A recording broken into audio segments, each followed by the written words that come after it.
السلام عليكم ورحمة الله وبركاته. إن الحمد لله نحمده ونستعينه ونستغفره ونعوذ بالله من شرور أنفسنا ومن سيئات أعمالنا.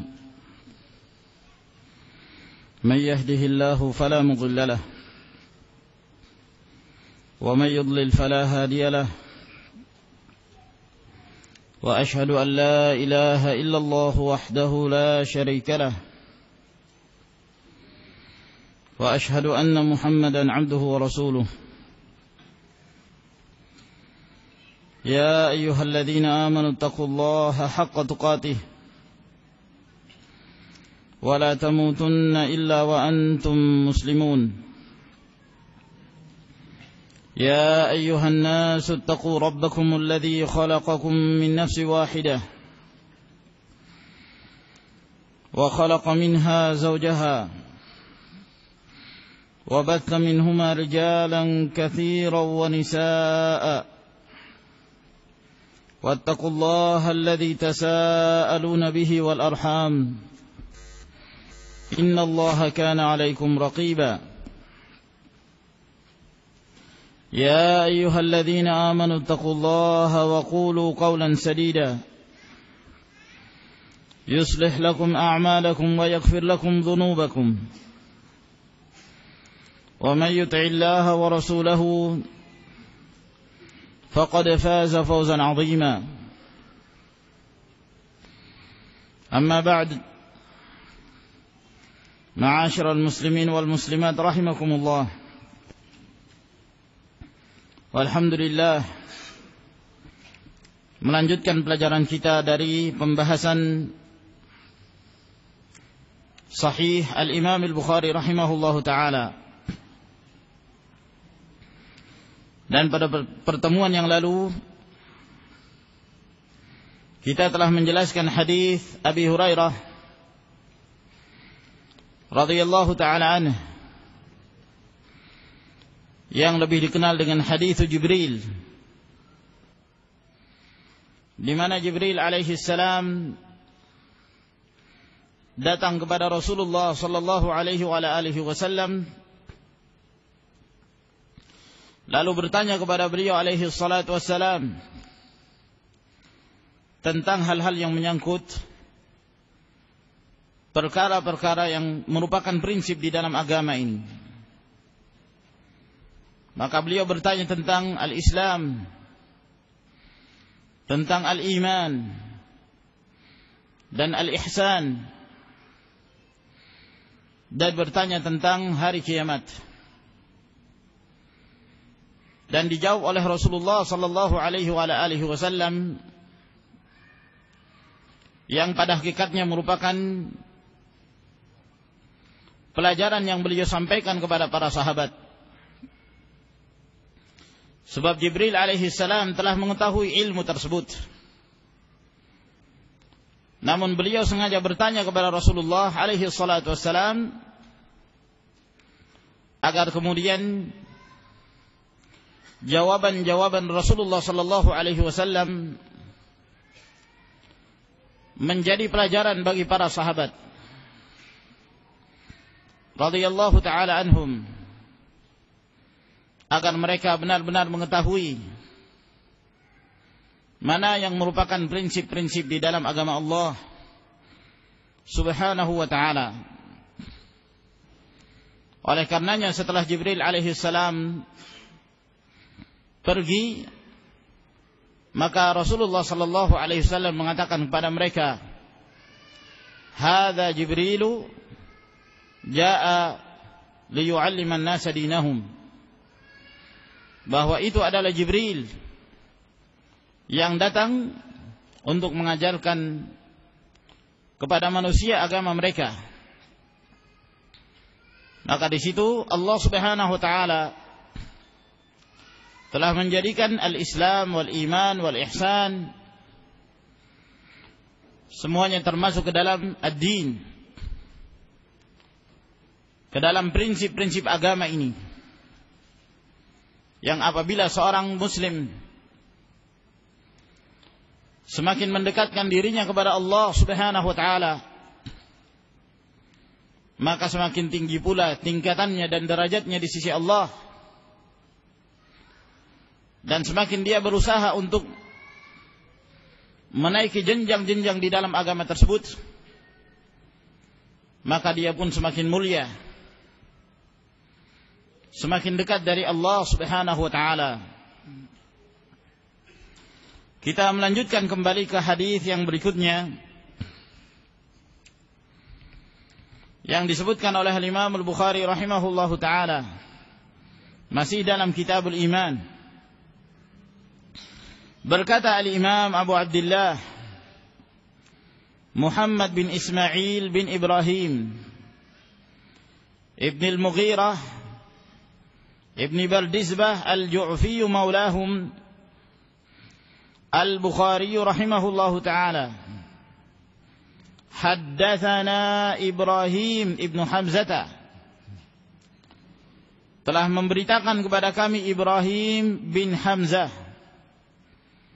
Al-Qurashi Al-Asadi.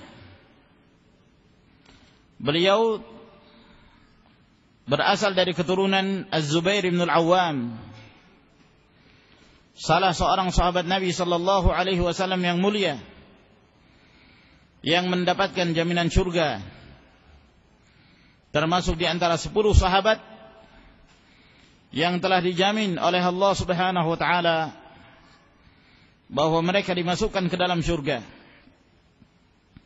Maka Ibrahim bin Hamzah termasuk dari keturunan beliau, yaitu Zubair bin Al-Awwam. Beliau berasal dari Madinah, Abu Ishaq, dan beliau seorang perawi yang saduq, yang asal hukum riwayatnya dihasankan. Qala haddatsana Ibrahim ibn Sa'din. Beliau berkata telah memberitakan kepada kami Ibrahim bin Sa'ad. Ibrahim bin Sa'ad bin Ibrahim bin Abdurrahman bin Auf Az-Zuhri Al-Qurashi. Beliau juga berasal dari Madinah, sahibus sirah. An Salihin, dari Salih bin Kaisan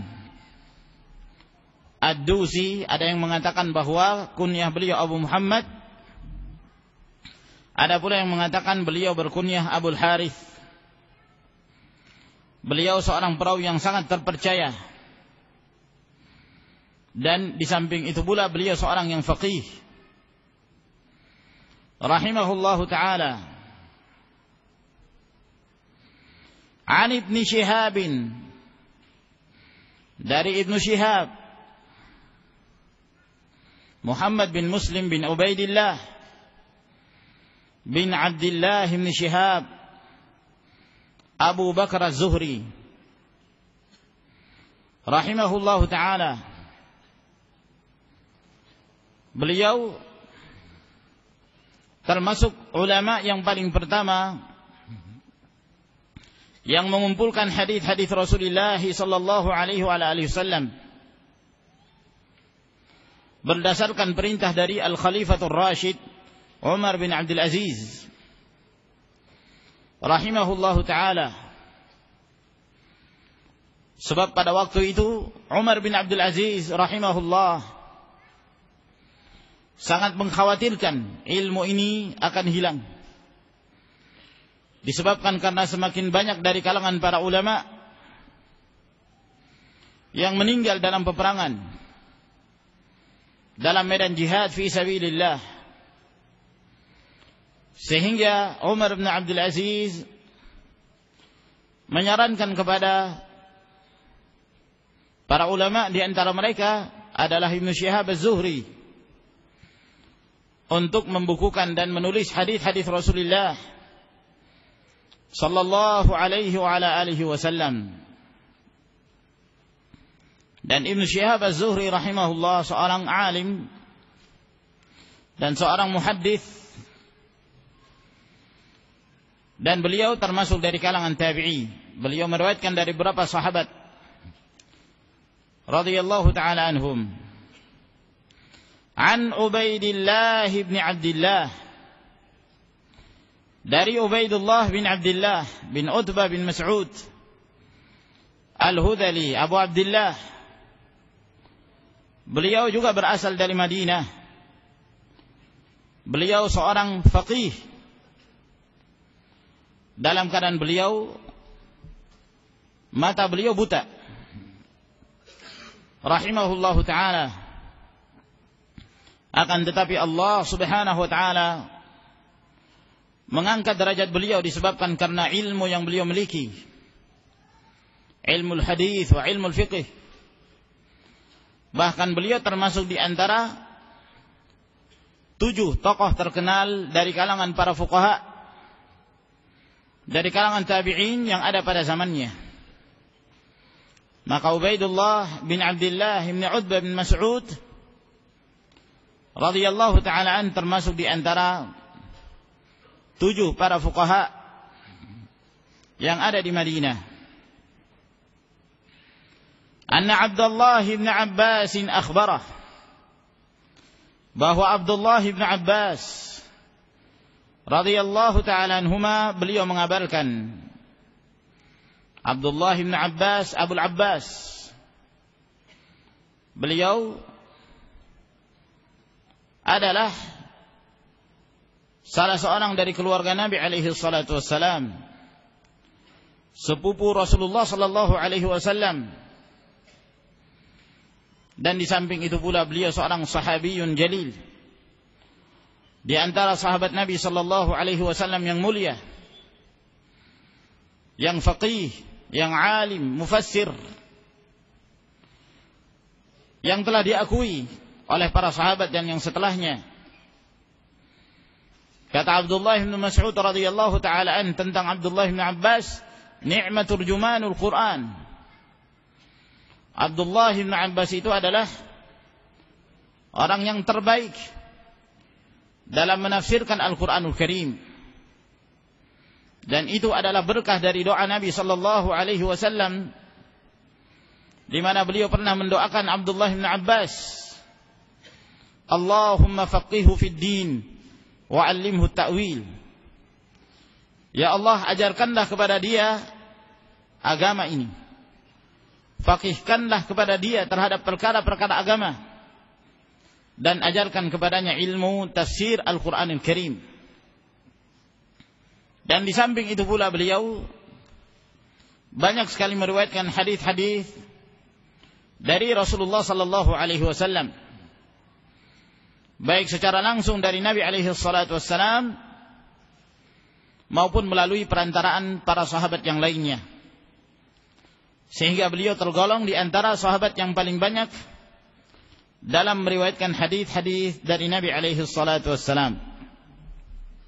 Maka dari sanad ini kita mendapatkan faidah bahwa seluruh rantai perawi yang disebutkan oleh Imam Al-Bukhari rahimahullah, mereka seluruhnya orang-orang yang berasal dari Madinah, dimulai dari gurunya Imam Bukhari dan terus ke atas sampai kepada Ubaidullah bin Abdillah bin Utbah bin Mas'ud. Mereka semua adalah orang-orang yang berasal dari Madinah, yang menunjukkan luasnya keilmuan yang dimiliki oleh Imam Al-Bukhari rahimahullah, di mana beliau rihlah dari satu tempat ke tempat yang lain, dari satu negara ke negara yang lain, sehingga beliau memiliki guru yang berasal dari berbagai negara, dari Hijaz, dari Syam, dari Irak, dari Madinah, dan dari negara-negara yang lainnya. Qala, berkata Abdullah bin Abbas radhiyallahu ta'ala anhuma, akhbarani Abu Sufyan, telah mengabarkan kepadaku Abu Sufyan. Abu Sufyan Sakhar bin Harb radhiyallahu ta'ala anhu. Beliau yang mengabarkan kepada Abdullah bin Abbas apa yang beliau kisahkan ini.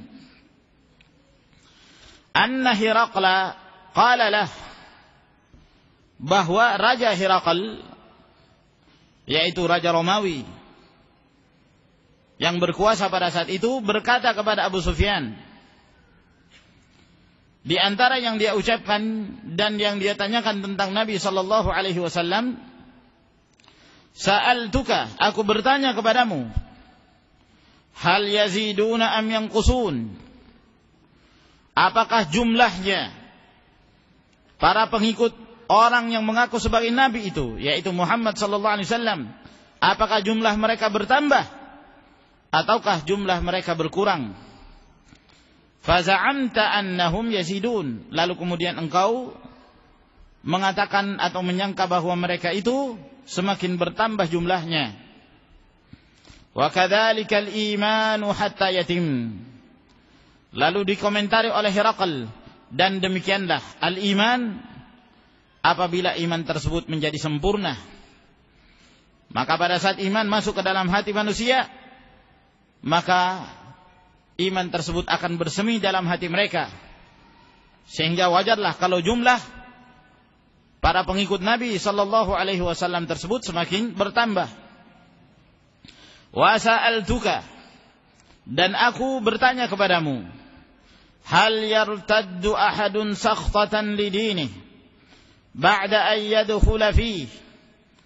Apakah ada yang murtad, seseorang dari mereka yang murtadnya itu karena marah, karena murka terhadap agamanya setelah dia masuk ke dalam agama tersebut? Faza'amta alla, lalu engkau menyatakan bahwa tidak seorang pun dari mereka ada yang murtad disebabkan karena murka terhadap agamanya. Wa kadzalikal iman hina tukhalidu bashashatuhul quluba. Maka demikian pula iman apabila kelapangan dada tersebut bercampur dengan keimanan yang kemudian masuk ke dalam hatinya, la yaskhatuhu ahadun, maka tidak mungkin seseorang itu akan murka terhadap keimanan yang telah masuk ke dalam hatinya tersebut. Maka hadis ini adalah merupakan hadis yang diringkas oleh Imam Al-Bukhari rahimahullahu taala, sebab beliau telah menyebutkan secara lengkap sebelumnya dan telah kita baca pada waktu kita menjelaskan dalam kitab Bada'u al-Wahyi, pada bab permulaan wahyu yang diturunkan oleh Allah Subhanahu wa taala. Yang inti dari kisah ini bahwa Abu Sufyan yang pada waktu itu masih dalam keadaan kafir, kebiasaan beliau bersama dengan beberapa orang-orang Quraisy berdagang di negeri Syam. Lalu kemudian dari sisi lain, Herakl yang berstatus sebagai Raja Romawi pada saat itu telah mendengarkan berita bahwa di negeri Arab, di Quraisy, telah ada seseorang yang mengaku dirinya sebagai nabi, yang diutus oleh Allah Subhanahu wa taala kepada umat pada akhir zaman ini, dan dia adalah nabi dan rasul yang terakhir. Maka Herakl pun berusaha untuk mencari bukti-bukti yang otentik untuk dijadikan sebagai burhan bahwa dia benar adalah seorang nabi. Maka dia pun melakukan berbagai macam cara. Dan Herakl ini adalah seorang Nasrani yang membaca kitab Injil, sehingga dia mengetahui tentang berita dan janji dari Allah Subhanahu wa taala bahwa akan dibangkitkan seorang nabi dan rasul dalam waktu dekat yang akan diutus kepada umat ini, yang diperintahkan bagi seluruh manusia agar beriman dengan apa yang dibawa oleh beliau sallallahu alaihi wasallam. Maka dia telah mengetahui itu. Oleh karena itu dia berusaha untuk mencari pembuktian. Apakah yang mengaku sebagai nabi itu adalah benar-benar seorang rasul yang diutus oleh Allah Subhanahu wa taala, ataukah merupakan kedustaan.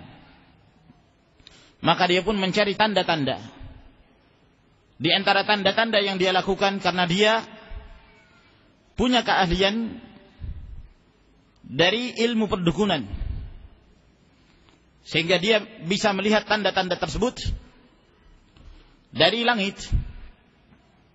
Dan Allah Subhanahu wa taala dalam rangka iqamatul hujjah, menegakkan hujjah kepada manusia pada saat itu, maka dimunculkan tanda-tanda tersebut sehingga dapat diketahui oleh para dukun dan diketahui oleh mereka, agar kemudian ditegakkan hujjah kepada mereka, agar mereka beriman dengan apa yang dibawa oleh Rasulullah sallallahu alaihi wasallam.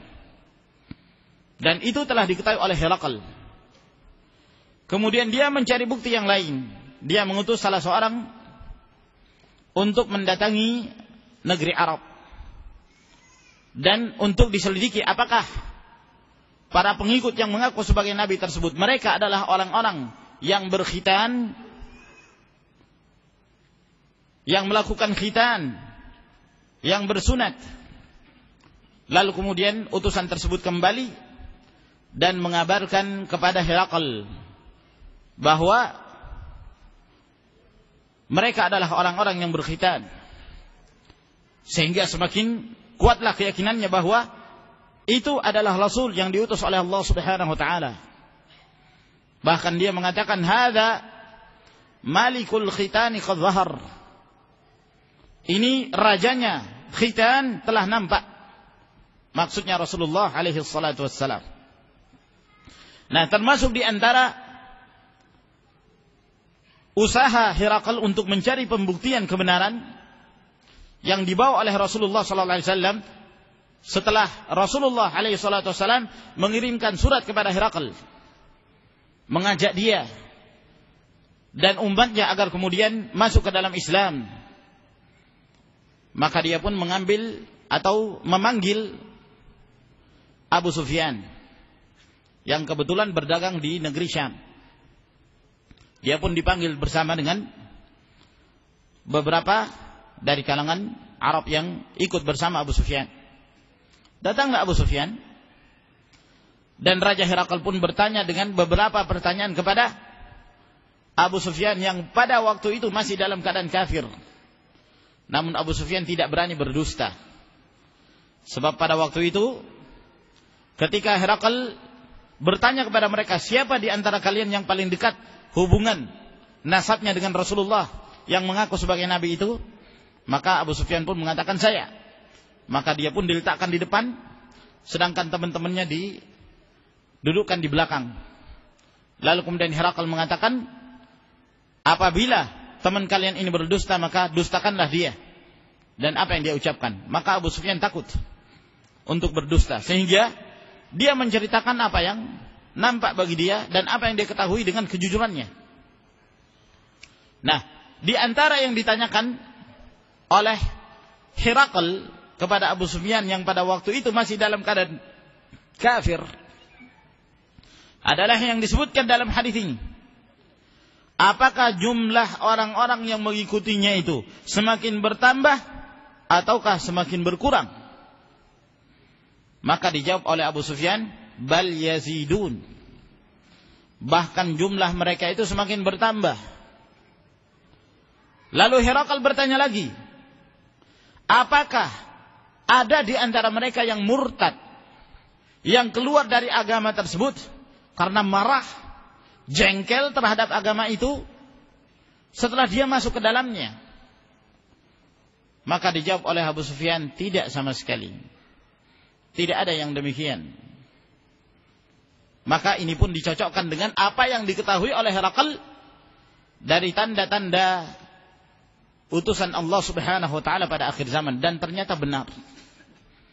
Tanda-tanda tersebut sesuai dengan apa yang disebutkan oleh Abu Sufyan.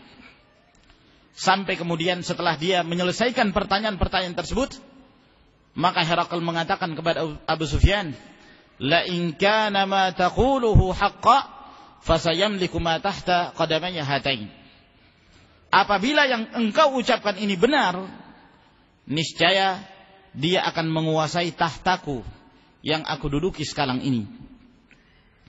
Inilah yang telah dikhawatirkan oleh Herakl, dan dia dengan yakin menyatakan bahwa telah muncul seorang rasul yang diutus oleh Allah Subhanahu wa taala. Maka dari sini ma'asyiral ikhwah rahimakumullah, dengan tidak membahas secara panjang lebar dari hadis yang dahulu, karena telah kita bahas pada pertemuan awal-awal kita dalam menjelaskan Sahih Al-Imam Al-Bukhari. Namun kita akan menjelaskan dan menyebutkan beberapa faedah berkenaan dengan potongan hadis yang disebutkan oleh Al-Imam Al-Bukhari dalam riwayat Abdullah bin Abbas ini. Di dalam hadis ini kita mendapatkan faedah diperbolehkannya menerima riwayat orang kafir, diperbolehkannya mengambil riwayat orang kafir yang apabila dia menyampaikannya dan menyampaikan kejadian tersebut ketika dia telah menjadi seorang muslim. Ketika dia telah menjadi seorang muslim. Dan ini adalah merupakan perkara yang disepakati oleh para ulama ahlul hadis. Berbeda dalam hal apabila di saat dia menyampaikan dalam keadaan dia kafir, maka tidak diterima. Sebab Allah Subhanahu wa taala berfirman, "Ya ayyuhalladzina amanu in ja'akum fasiqun binaba'in fatabayyanu."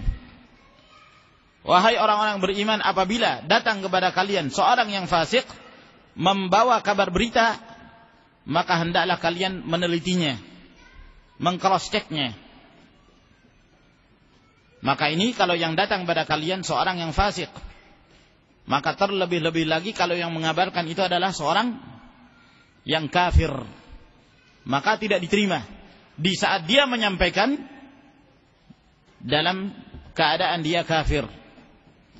Tapi apabila dia telah menjadi seorang muslim, lalu kemudian dia menceritakan sesuatu yang terjadi pada masa kekufurannya, apabila dia seorang perawi yang adil, maka diterima.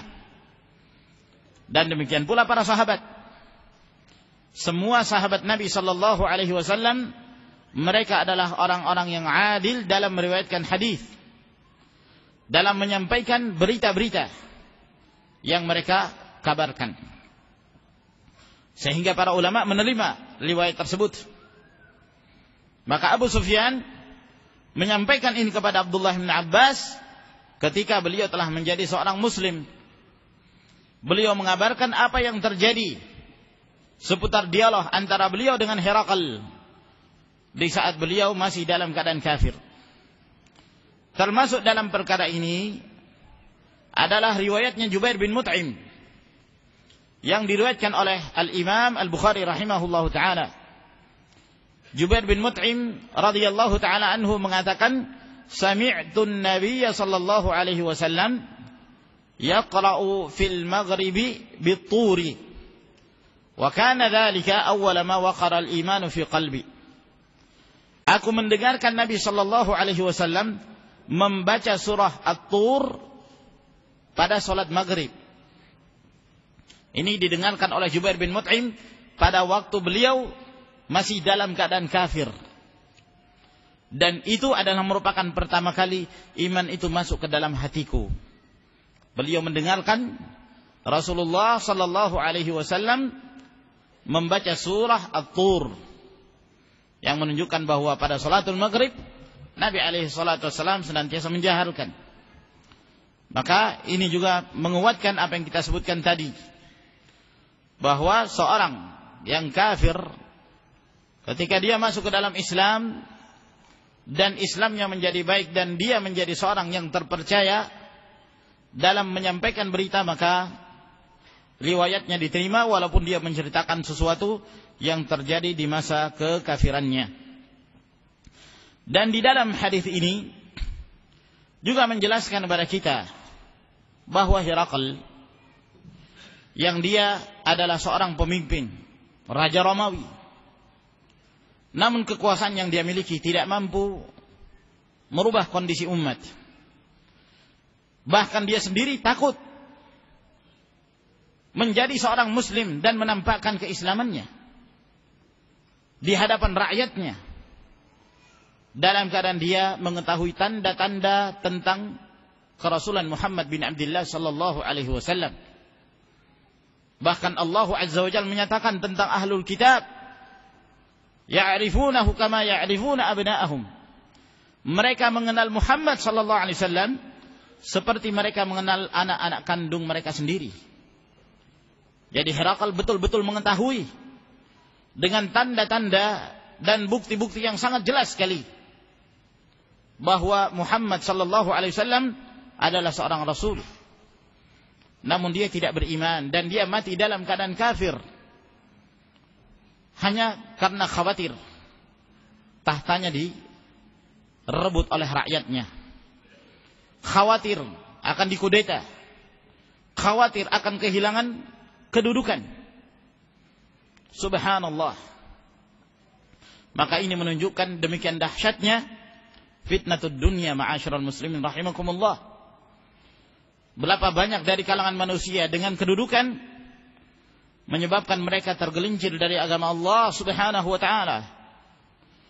Berapa banyak dari mereka hanya tentang permasalahan harta mereka rela menjual agama mereka demi untuk mendapatkan dunia tersebut.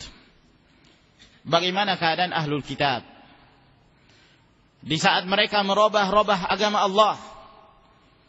Mereka menulis dengan tangan-tangan mereka sendiri, membuat undang-undang sendiri, lalu kemudian mereka mengatakan ini berasal dari kitab Allah, ini datangnya dari Allah. Liyashtaru bihi thamanan qalila, untuk membeli dengan nilai yang sangat sedikit sekali, maka mereka rela menjual agamanya. Maka Allah Subhanahu wa taala mengancam mereka dengan kebinasaan. Fawailun lilladzina yaktubuna alkitaba biaydihim thumma yaquluna hadha min indillah liyashtaru bihi thamanan qalila fawailul lahum mimma katabat aydihim wa wailul lahum mimma yaksibun. Maka sungguh celaka, alangkah besarnya siksaan dari Allah kepada orang-orang yang menulis kitab dengan tangan-tangan mereka sendiri, lalu mereka mengatakan ini adalah berasal dari Allah, agar mereka hendak mendapatkan dunia yang sedikit. Kata Al-Hasan Al-Basri, yang dimaksud dengan harga yang sedikit, nilai yang sedikit di dalam ayat tersebut, ad-dunya bihadzafiriha, dunia dan segala isinya. Dalam artian dunia dan segala isinya itu termasuk di antara thaman qalil, nilai yang sedikit di hadapan Allah Subhanahu wa taala. Tidak berarti sedikit pun kalau dibandingkan dengan agama Allah Subhanahu wa taala yang jauh lebih mahal. Maka celaka apa yang ditulis oleh tangan-tangan mereka. Mereka rela menjual agamanya karena untuk mendapatkan dunia. Demikian pula Herakl tidak berani masuk ke dalam Islam dalam keadaan bukti-bukti itu telah nampak di hadapan matanya, hanya karena takut kehilangan. Maka ini menunjukkan, ma'asyiral ikhwah rahimakumullah, kedustaan sebahagian orang yang menyangka bahwa dengan menguasai pemerintahan maka Islam akan mampu ditegakkan. Dengan menguasai kursi pemerintahan maka mereka akan mampu menegakkan syariat Islam. Ini adalah kedustaan yang jelas. Hada buhtanun azim, kebohongan yang nyata. Kita tidak mengenal dari dakwah Rasulullah sallallahu alaihi wasallam melalui kekuasaan. Namun kekuasaan itu adalah merupakan pemberian dari Allah Subhanahu wa taala. Kalaulah dengan melalui pintu kekuasaan, melalui kedudukan, seseorang akan mampu merubah kondisi masyarakat dan mampu menegakkan syariat Islam sebagaimana yang mereka katakan, tentu Rasulullah sallallahu alaihi wasallam tidak akan berpikir panjang untuk menerima tawaran dari Utbah bin Rabi'ah. Sementara Utbah bin Rabi'ah telah menawarkan itu kepada Rasul alaihi salatu wassalam pada awal-awal dakwahnya Nabi sallallahu alaihi wasallam tatkala beliau belum berhijrah Beliau masih ada di Makkah pada waktu itu. Dia mengatakan, apa yang engkau inginkan wahai Muhammad? Kalau engkau ingin menjadi pemimpin, kami akan serahkan bendera-bendera bangsa Arab. Kami berikan padamu sehingga engkau menjadi pemimpin seumur hidup. Ditawarkan menjadi seorang pemimpin seumur hidup oleh bangsa Quraisy. Namun itu ditolak oleh Nabi SAW. Maka ini seharusnya kita jadikan sebagai ibrah. Herakal tidak mampu mendakwahi kaumnya. Bahkan dia sendiri lebih memilih kekufuran daripada Islam. An-Najasyi, beliau seorang muslim, akan tetapi beliau tidak mampu menampakkan keislamannya di hadapan rakyat Habasyah. Tidak mampu. Padahal beliau seorang pemimpin, penguasa. Sehingga pada saat beliau meninggal, tidak seorang pun yang menyolati jenazahnya di negeri Habasyah. Sehingga Rasulullah sallallahu alaihi wasallam melaksanakan salatul ghaib bersama para sahabat terhadap jenazahnya An-Najasyi rahimahullahu taala. Maka ini ma'asyiral ikhwah rahimakumullah menunjukkan bahwa apabila kita tidak menjalankan persyaratan yang disebutkan oleh Allah Subhanahu wa taala, khilafah tidak akan mungkin tercapai. Penegakan syariat Islam tidak akan mungkin bisa diterapkan. Namun di sana ada persyaratan yang disebutkan oleh Allah yang harus ditunaikan oleh kaum muslimin. Yang disebutkan dalam surah An-Nur. Wa'adallahu alladhina amanu minkum wa 'amilus shalihat la yastakhlifannahum fil ard kama istakhlafa alladhina min qablihim wa la yumakkinanna lahum dinahum alladhi irtadha lahum wa la yubaddilannahum min ba'di khawfihim amna ya'budunani la yushrikuna bi syai'an wa man kafara ba'da dhalika fa ulaika humul fasiqun. Allah Subhanahu wa taala telah menjanjikan. Ini janji Allah. Wallahu la yukhliful mi'ad. Allah tidak pernah mengingkari janjinya. Allah menjanjikan kepada siapa? Orang-orang yang beriman di antara kalian dan orang-orang yang beramal saleh. Janji Allah kepada orang-orang yang beriman dan beramal saleh. Beriman dengan keimanan yang benar, tauhid dimurnikan. Benar-benar beribadah hanya kepada Allah Subhanahu wa taala, tidak menyekutukan dalam beribadah kepadanya. Beramal saleh dengan mengikuti tuntunan Rasul alaihi salatu wassalam. Sebab tanpa mengikuti bimbingan dari Nabi alaihi salatu wassalam, maka tidak dikatakan amalan itu saleh. Namun itu adalah amalan yang merdud, yang ditolak dan tidak diterima oleh Allah Subhanahu wa taala. Man 'amila 'amalan laisa 'alaihi amruna fa huwa raddun. Barang siapa yang mengamalkan suatu amalan tidak berdasarkan perintah dan bimbingan kami, maka amalan itu tertolak. Maka ini syaratnya, bertauhid dengan tauhid yang benar. Coba kalau kita melihat kondisi kaum muslimin sekarang, apakah mungkin Allah Subhanahu wa taala akan menurunkan pertolongannya? Sementara sebagian kaum muslimin, kalau ada yang ingin berperang saja harus mandi. Diistilahkan dengan mandi kebal katanya. Kalau mandi harus jadi orang yang kebal. Supaya nanti kalau berperang, berjihad, melawan orang-orang musyrikin, maka dia tidak mempan dengan peluru orang-orang musyrikin. Ya. Belum apa-apa dia telah melakukan kesalahan. Penyimpangan dalam masalah akidah. Percaya kepada jimat, percaya kepada benda-benda yang dianggap keramat. Begitu kondisi kaum muslimin. Ya, melarat, mau meminta rezeki, datangnya ke kuburan. Minta kepada orang yang telah mati, yang dianggap saleh. Idza ayatkumul qubur, idza ayatkumul umur, fa'alaikum bi ashabil qubur. Di antara mereka ada yang menyebarkan kalimat-kalimat seperti ini. Apabila kalian merasa lemah dalam satu urusan, maka hendaklah kalian berlindung kepada penghuni kuburan, katanya. Subhanallah. Ya. Bagaimana mungkin pertolongan Allah Subhanahu wa taala itu akan datang? Yang lainnya dari kaum muslimin gemar melakukan perbuatan-perbuatan bid'ah. Sehingga yang terjadi adalah perpecahan. Yang terjadi adalah kelemahan umat. Sehingga yang seperti ini perlu dibenahi, dikembalikan sebagaimana generasi Rasulullah sallallahu alaihi wasallam dahulu. Sebagaimana yang dikatakan oleh Al-Imam Malik rahimahullah, lan yasluha amru hadhil ummah illa bima salaha bihi awwaluha. Tidak akan menjadi baik kondisi akhir dari umat ini kecuali kalau mereka mengembalikan pada kondisi pertama dahulu, generasi para sahabat yang telah mendapatkan kemuliaan. Maka di dalam hadis ini juga kita mendapatkan faedah bahwa Islam itu dimulai dalam keadaan asing, kemudian menjadi berkembang dan menjadi dikenal di kalangan umat.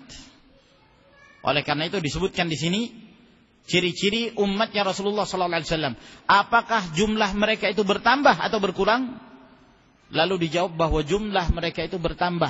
Wa kadzalikal imanu hatta yatim. Dan begitulah iman sampai iman itu menjadi sempurna.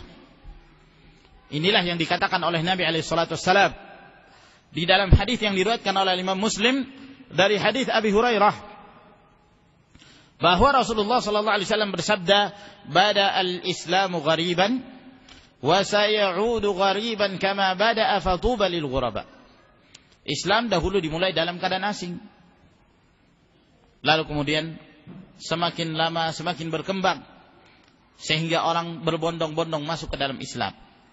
Dan satu saat nanti akan muncul satu zaman di mana Islam kembali menjadi asing di tengah masyarakat.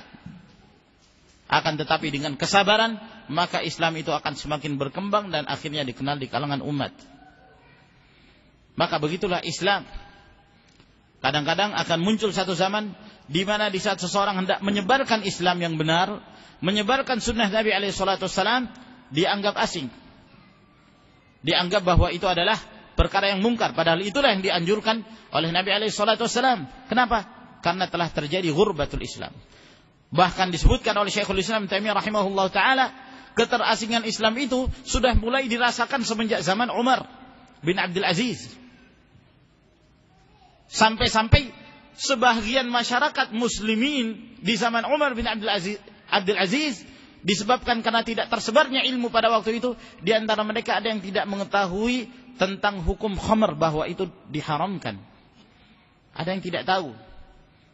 Ya, disebabkan karena ilmu semakin berkurang. Apalagi pada zaman-zaman kita sekarang ini. Maka dibutuhkan dakwah. Dibutuhkan semangat bagi setiap muslim untuk menyampaikan kebenaran, mendakwahkan kepada yang ma'ruf dan mencegah manusia dari kemungkaran. Sebab dengan itulah Allah Subhanahu wa taala akan memperlihatkan izzatul Islam wal muslimin, kemuliaan Islam dan kaum muslimin. Semoga Allah Subhanahu wa taala memberikan manfaat kepada apa yang telah kita jelaskan. Wallahu taala a'lam bissawab. Saya kira sampai di sini insyaallah pada pertemuan kita di malam hari ini.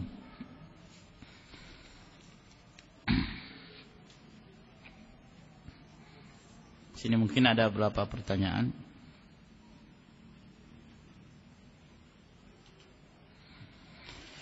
Herakl atau Heraklius berdialog dengan Abu Sufyan tentang kerasulan Muhammad sallallahu alaihi wasallam berdasarkan pengetahuan dia dari Injil. Pertanyaan, dari mana Heraklius mendapat pengetahuannya? Sedangkan diutusnya Nabi Muhammad terjadi pada abad 5 Masehi. Sedangkan Injil yang digunakan oleh Kaisar Romawi Heraklius dan juga orang Kristen adalah palsu, sehingga tidak disebut tanda-tanda Muhammad. Hal ini karena konsesi gereja pada abad 3 Masehi yang mengganti Injil dan mengangkat Isa sebagai Tuhan, Kristiani. Sedangkan orang Kristen yang bertauhid ditumpas. Nah, barakallahu fikum. Yang pertama yang harus kita ketahui terlebih dahulu bahwa apa yang diceritakan oleh para sahabat itu jauh lebih benar daripada apa yang dituliskan oleh orang-orang kafir tentang sejarah-sejarah itu. Sehingga kalau terlihat bahwa itu bertentangan, maka tentu perkataan atau penukilan dari para sahabat jauh lebih otentik, dengan syarat diriwayatkan dengan riwayat yang sahih. Berbeda dengan penukilan dari orang-orang kafir, kadang-kadang tidak jelas. Ya, yang ada berita, lalu kalau direntet sanadnya enggak jelas. Dari mana kamu dengarkan? Ya, dari fulan. Fulannya gimana keadaannya? Thiqah, terpercaya atau tidak? Enggak jelas. Nah, ya, seperti contoh misalnya kebudayaan orang-orang kafir yang sekarang ini ditiru oleh sebagian kaum muslimin, yang disebut dengan hari Valentine. Ya, coba buktikan sejarahnya itu dari mana? Ya, macam-macam versi mereka sebutkan. Ya, ada yang mengatakan konon, ya, pada zaman itu ada orang yang namanya Valentine dan seterusnya. Enggak jelas sanadnya mana? Enggak jelas. Nah, sehingga dalam hal ini ma'asyiral ikhwah rahimakumullah, perkataan sahabat jauh lebih terbukti kebenarannya. Kemudian dari sisi yang lain, ya, pada waktu itu masih ada baqaya min ahlil kitab, sisa-sisa dari ahlul kitab, ya, dan di antara mereka masih ada yang mengetahui dari sebagian Injil yang benar tentang sifat-sifat Rasul sallallahu alaihi wasallam, walaupun disembunyikan oleh sebagian mereka. Nah, walaupun disembunyikan oleh sebagian mereka. Oleh karena itu, Waraqah bin Naufal,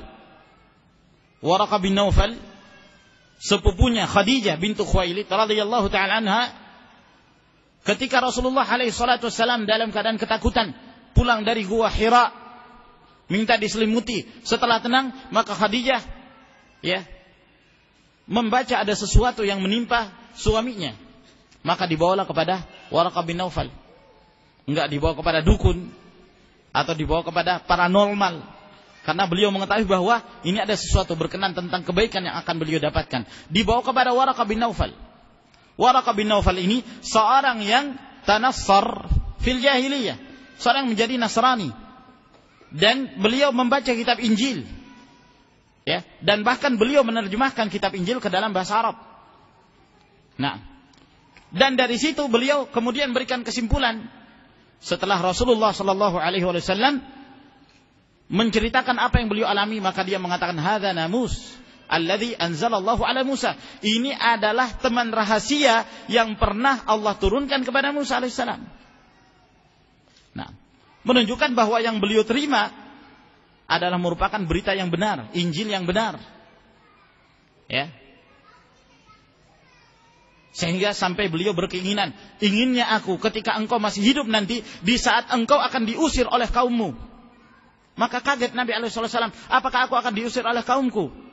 Kata Waraqah bin Naufal, tidak seorang pun orang yang membawa dakwah seperti yang kamu bawa, melainkan dia pasti akan dimusuhi, akan diganggu. Inginnya aku menjadi muda pada saat engkau diusir oleh kaummu. Akan tetapi sayang sekali, sebelum bangkitnya, sebelum Rasulullah SAW menyebarkan dakwahnya, beliau telah meninggal. Nah, menunjukkan bahwa pada saat itu ada, apalagi ahlul kitab dari kalangan Yahud, walaupun mereka telah berubah, akan tetapi masih ada, ya, dari mereka yang berdiri di atas kebenaran. Nah, yang mengetahui tanda-tanda Rasul sallallahu alaihi wasallam dari Taurat. Nah, khususnya mereka yang tinggal di Madinah pada saat itu. Hanya saja ketika Allah Subhanahu wa taala mengutus dari kalangan Arab Muhammad sallallahu alaihi wasallam, maka mereka pun hasad dan mereka pun enggan untuk mengikutinya, padahal mereka betul-betul mengenal siapa itu Rasulullah sallallahu alaihi wa ala alihi wasallam. Alhamdulillahirabbil alamin. Assalamualaikum warahmatullahi wabarakatuh.